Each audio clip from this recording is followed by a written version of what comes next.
Recent severe weather and flooding left lingering effects across the east, from receding waters to beach erosion. Hazardous leaks and damage caused. We're continuing to bring you team coverage of the flooding impact. Now, we've covered flooding in the east on the ground, and today WNCT's Kelly Byrne looks at the issues from the sky.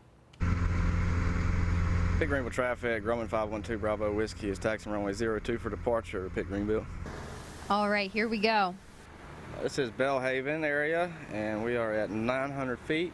We're going to circle around and come back around and get a good view of the downtown area. You can see remnants of that water just showing how badly this area was hit.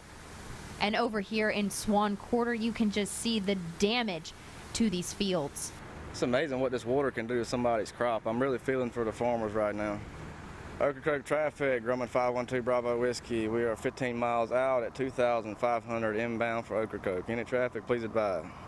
Yeah, that's Blackbeard's lair down there. I used to hang out down here. It's really rich with history down here, Ocracoke.